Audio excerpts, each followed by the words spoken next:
importante. E só faço online pela minha própria idade e dificuldade de locomoção, mas agradeço ter sido convidado para expor, enfim, um pouco minha experiência de 60 anos de professor universitário, 67 anos de advogado, tendo acompanhado os 20 meses da Constituinte, participando de audiências públicas, em contato permanente com o relator da Constituinte. Como aqui vou divergir em muitos pontos do Supremo Tribunal Federal, quero fazer um primeiro esclarecimento. Tenho grande admiração por todos os ministros do Supremo como juristas. Tenho livros escritos com a maioria dos ministros da Suprema Corte.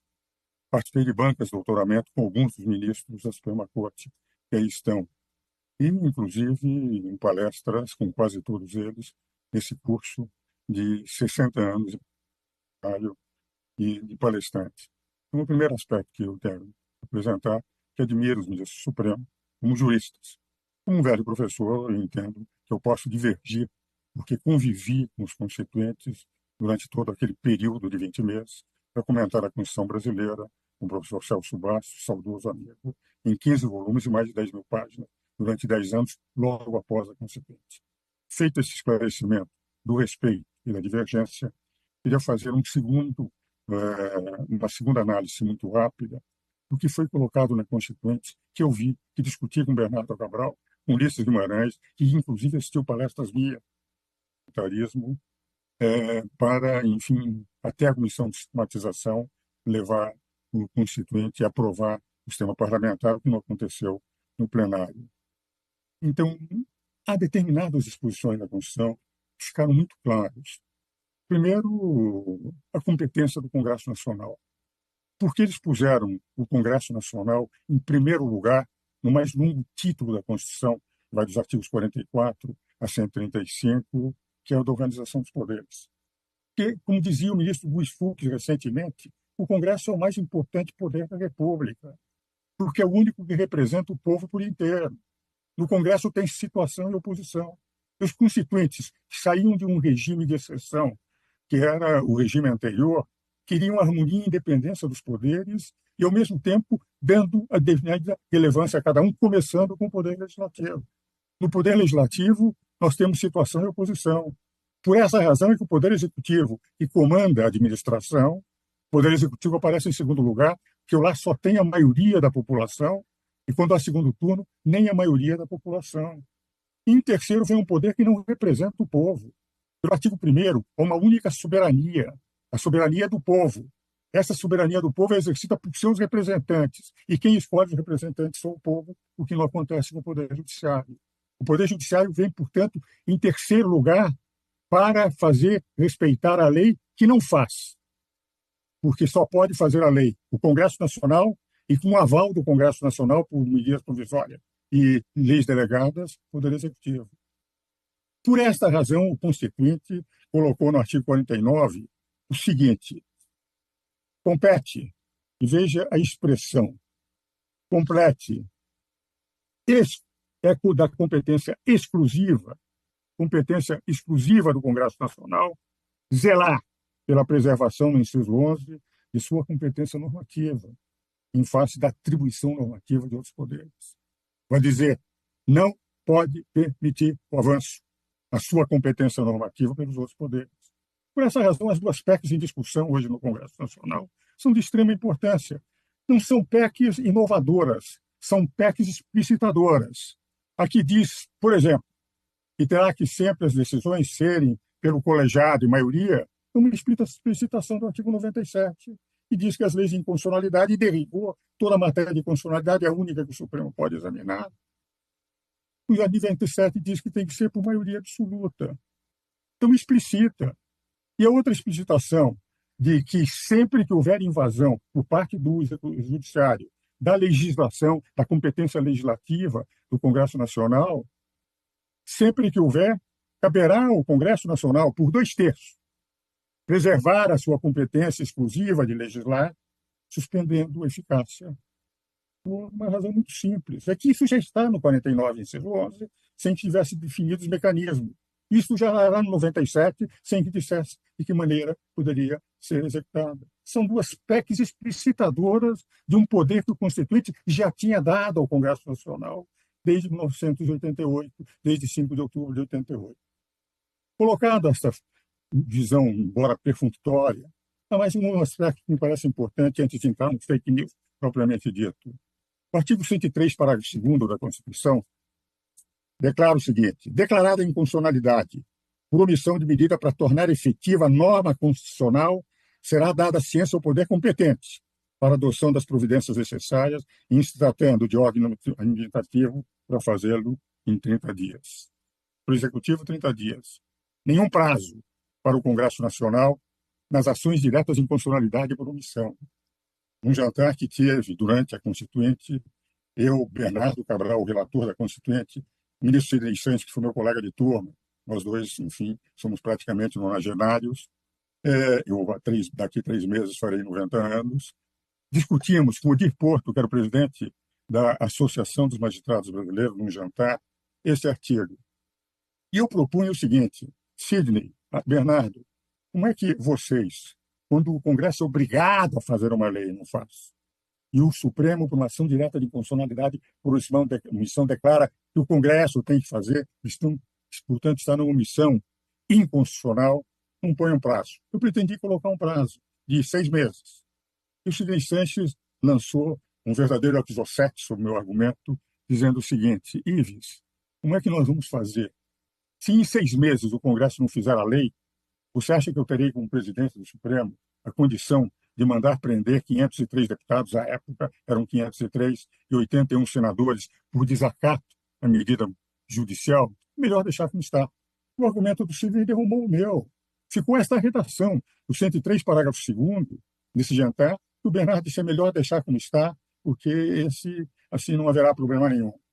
Nem nas ações diretas por inconstitucionalidade, por omissão, pode o Congresso Nacional ser excluído. Pode o Supremo legislar. Então, me parece que, artigo 1º, soberania do povo, 2 poderes representam o povo. Um poder representa a lei que não faz, por isso está em último lugar. Aparece em último lugar na organização dos poderes. Então, com toda a admiração, você pode buscar água para mim, por toda a admiração que eu tenho pelos eminentes ministros do Supremo, que vejo, eu vivi, sou muito mais velho do que ele, exerço o magistério universitário há muito mais tempo que a maioria deles, que são professores também, e grandes professores. Foi feita a Constituição para dar um equilíbrio e harmonia dos poderes. Nós saímos de um regime em que havia um poder dominante. Os constituintes, durante 20 meses, não queriam um poder dominante, e cada Congresso com poder nos seus devidos exercícios das suas competências, bem definidas, exaustivamente definidas na Constituição. Por essa razão, entrando agora direto na última parte da exposição, eu entendo que esse inquérito que o meu querido amigo Marco Aurélio chama de inquérito do fim do mundo, não poderia continuar. Virou um verdadeiro buraco negro. Tudo quanto é matéria entra em fake news. E se nós analisarmos a Constituição, ela não permitiria esse, inclusive, inquérito. O que nós encontramos no artigo 5º, o mais importante artigo da Constituição?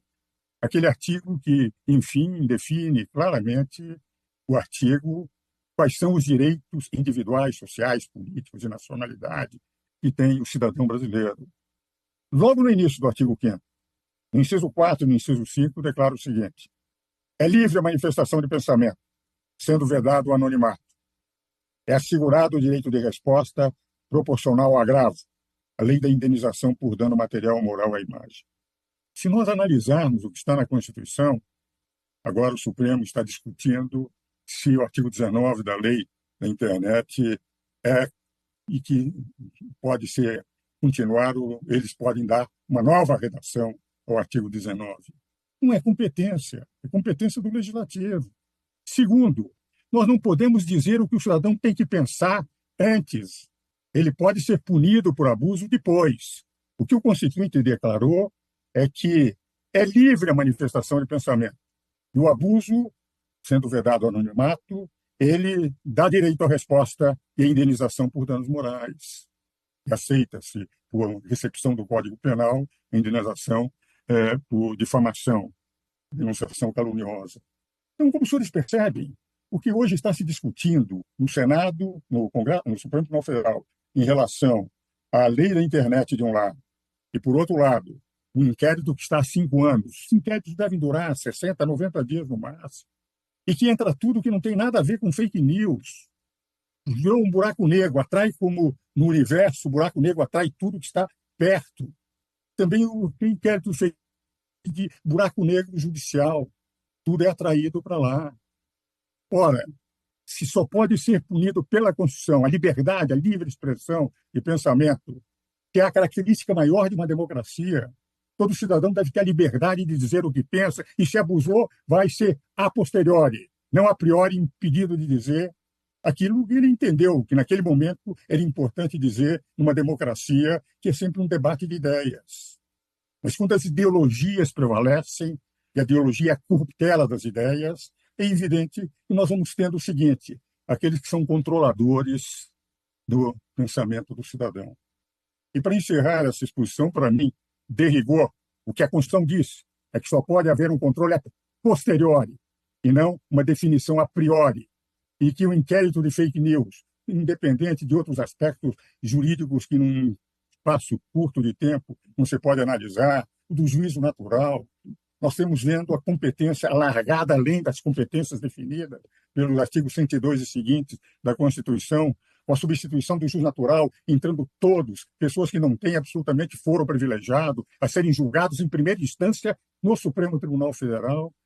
Eu vejo com toda admiração livros escritos, palestras dadas, bancas de doutoramento, respeito que tenho por todos eles, uma divergência profunda naquilo que eu vi durante 20 meses no debate nesta casa, para que tivéssemos uma democracia ampla, uma democracia em que os poderes fossem autônomos e independentes, cada um deles trabalhando dentro daquelas competências estabelecidas na Constituição, sem preocupação de invadir competências alheias. E o inquérito de fake news, a meu ver, representa uma revolução, um reescrever a Constituição, com as substituições de juízo natural, com a entrada de tudo aquilo que se considera fake news, e fazendo com que, efetivamente, o Congresso vá perdendo importância.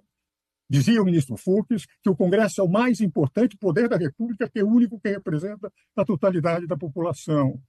E no inquérito de fake news, com todo respeito, tenho livros escritos, participei em inúmeras conferências, tenho admiração, fiz programas de televisão com o ministro Alexandre de Moraes, livros com o ministro Toffoli, palestras com o ministro Toffoli, admiração, palestras que ele fez, escritos que ele fez em livros para os meus 80 anos, o que me sensibilizou sobremaneira, mas tenho que divergir nesse momento da permanência desse inquérito. Apoiar o que disse o ministro Marco Aurélio de Mello, entendendo que o inquérito, em vez de fortalecer a democracia, enfraquece a sobremaneira. E o que é mais triste, vai limitando o que é extremamente importante numa democracia, que é a liberdade de expressão. Muito obrigado.